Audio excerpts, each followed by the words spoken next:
I didn't talk because there were people in the locker room and stuff. But like, I just worked out, got done, had to work tomorrow and get up. We have mandatory extra time, but there's like still voluntary time off. This job was like overall cool working at Amazon, but right now this week we have extra time, mandatory extra time, so we have to work an extra hour every day, and we have to work an extra day with an extra hour in that day. But like today was the first day, and they still had what they normally have, which is if they're ahead of schedule and there's not that much stuff, there's not as many packages going out. They'll ask people if they want to go home, if they want to just take off and not, you don't get paid, but you can leave. The shifts are pretty long, so it's like a nice thing to have. Especially like at the end of the shift when you've already worked like 8 hours, 7, 8, 9 hours. It's like, I made good money. Can I just not work the last couple hours? It's nice. And I just checked, and they had it for the whole shift, the whole extra shift tomorrow.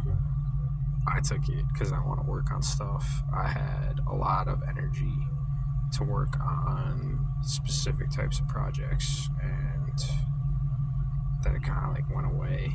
Like at the beginning of my shift, it was like 2 a.m., 3 a.m., 4 a.m. I was pumped. I was like, if they have VTO, I'm leaving. I'm going to the library, and I'm working on this for like 5 hours right now, like nonstop. Like I had that kind of energy, and then I worked the whole shift, and I'm like thinking I'm gonna have to work the shift tomorrow. So the amount of time I had in the middle of the day, and it's like the hottest part of the day, like 4 hours, 5 hours max.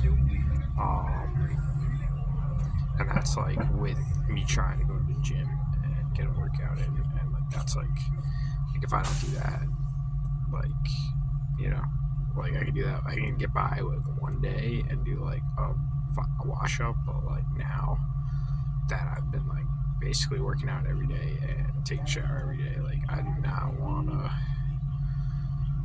go back to just like washing up in my van. It's all right. It's not like it's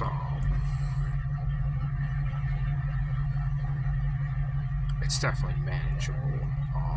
But like the extra effort to get things ready, and it's like it's more of a balancing act. Like sometimes I don't wash up enough. Sometimes there's still soap on me, and it's like itchy and dry. So, and then sometimes it's perfect and just right, and I feel like I just took a shower.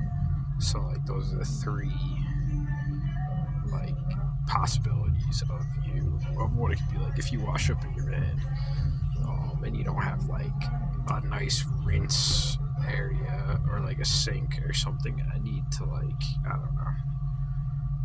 I could get by with a portable shower kit if I just took the van to like cities where there's like a gym, like a Planet Fitness, and like hiking areas outside, so I get it's kind of how it's been anyway. It's always been since I've been on the road, mostly city, outdoor area, because like you have to be able to go back and forth to get supplies within a few hours, or else it's like not. With this van, gas guzzling van is not worth it. Like ideal, but any van's not going to be good on gas. Some vans are like pretty alright. The new electric ones I think are alright, but like anything I'm going to get is not going to be good on gas. And it's ideal to be by cities with like outdoor hiking, good outdoor areas and things to do within like a 3-mile radius of the city, not like more than that, like 2 miles, a mile, ideal a mile, 2, 3 if there's like some really good, and like that's where you're gonna get the good stuff, like really outdoor, like some really nice like views and hiking spots and hiking trails and fishing spots, and I want to go crabbing. I've never done that. I did that when I was young, but I've never like done that myself. You got to get like there's different types of like nets and like cages and stuff you can get. Drop cages. It's like easy if you have like all the stuff and you know what to do. It's really not that. Ow. It's really not that that hard. Like you set like bait, like chicken bait, and like drop cages, and you like check on them every like so often, and then you cook the crab, and just have to keep like a good like setup and strategy to like get the crabs from the key. Like you, if you have a pot, an outdoor pot that's big enough, you can straight up just boil them. Like, pretty sure in the cages. I don't know. I know a good amount about it, but I don't know everything about it. And I want to. That's something I want to do because I think it's easier than fishing if you know what to do and have the setup. And I don't know. I like fishing. I like seafood, so it really doesn't matter. I'm just not. My dad left like fishing like a bad taste in my mouth of fishing because he just like did everything and never like let me learn how to do it like beyond like the basics, and just made the entire thing like not an enjoyable experience by. He's like the strictest fisherman in the entire world and takes every ounce of fun out of the entire experience. Like I can't put it any other way than that. There's a lot of other reasons why I don't like him very much. We don't talk very much. Good. Just to like, just to put some perspective in, because like people are like, oh, yeah, talk to your family, your parents, your dad.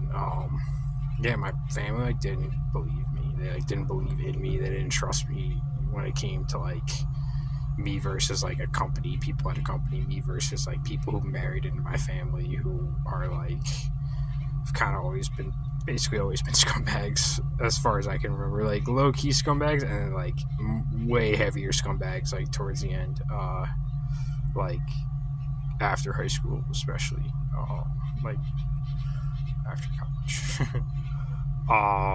But like long story short, like my dad was like trying to tell me after I haven't talked to my family in like forever, and they gave up on me, and they still like think to this point that I'm like incapable of like handling anything on my own or doing anything, when I had like a really serious like mental condition that was put in place in my mind because of like how they handle the situation, how people at my job like knowingly, willingly like lied and handled the situation.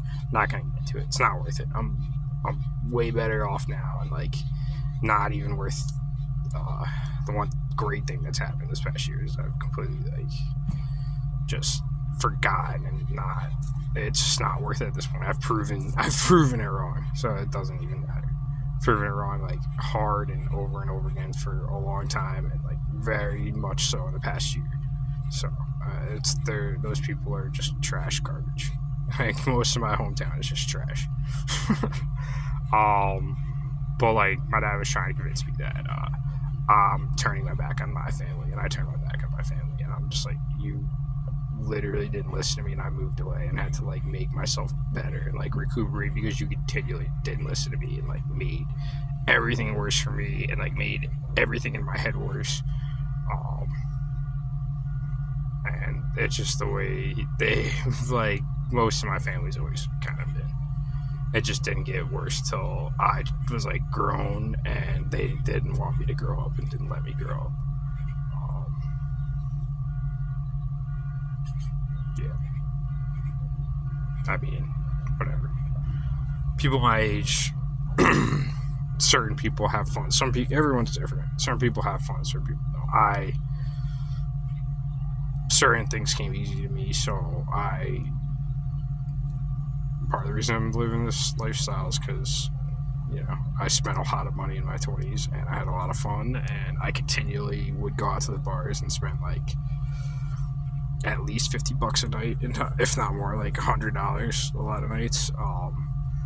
And just girls would suck drinks out of me. Like sometimes it would pan off into something, and sometimes it wouldn't. And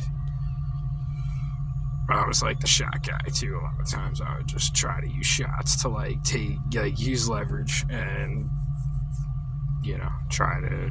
It was always trying to get girls back from divorce. Always the game plan.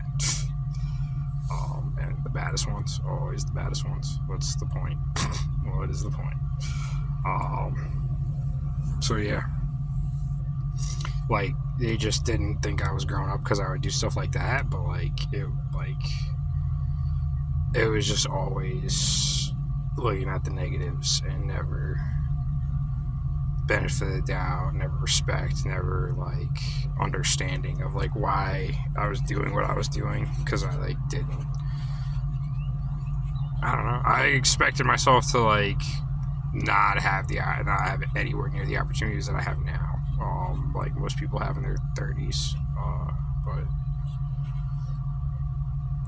I don't know. Unique individual, I guess. I've always grown at a slower rate than everybody, but I think the way that I do things and manage stress and put myself first and my health first, and like not like working jobs with like the priority of like myself versus like the job taking advantage of me, and I don't know. I've definitely taken care of myself better than when I worked out of college for the first 5 years. Like I did not put myself first. I was working hard, stressing myself out, going out, drinking, partying when I wasn't working, and like part of what I've done this lifestyle is taking a lot better care of myself and put myself first. And like my daily schedule now especially fits in me working out every day. But long story short,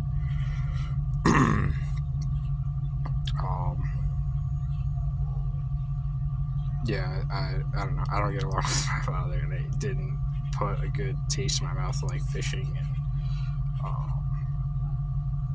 I would want to get into fishing just as much as crabbing, but I think crabbing would be easier. Stupid fan. Alright, I'm cutting this. It's already at it's going on 13 minutes. But don't have to work tomorrow. Gonna work on some music, some lyrics. Hopefully, if I have the energy that I had today. The last thing I made was pretty. I developed creative methods of developing lyrics, and I have a book, a Thinkatori's book, and like some of the ideas, I don't know if they came straight out of that or like they're like a twist or spin off an idea off that, but like it's that kind of thing, like puzzle creative exercises that allow you to like connect things and find flow states, and like allow you to like, it's like there's I have like processes of like, it's not just like I'm sitting there like trying to think of like lyrics. It's like I can like work off of like one thing or another, and if I'm not getting anywhere doing one thing, I can like go to another thing. It's like a methodical, strategic approach where I'm not just spinning my wheels, which is cool. It's exciting. And what I did in like, it was literally like one day. Like it wasn't even a full day. It was like a few hours of me. It might have been like close to a full day. It was like a few hours maybe one day and a few hours another day. Be like coming up with like stem words, and then like building off of those stem words, and then like linking words, and like listening to my beat, and then like what came to mind, and like finding a flow state, and then like looking up words and like branching words off of words. And it was cool. It was like a fun, exciting process of like developing lyrics to a beat that I came up with on my own. And I'm gonna come up with something tomorrow and see if I put in like a good amount of work, like if I get anywhere or if I don't. If I don't get anywhere after like so many hours, I'll probably just put it aside and do other stuff. But that's the plan.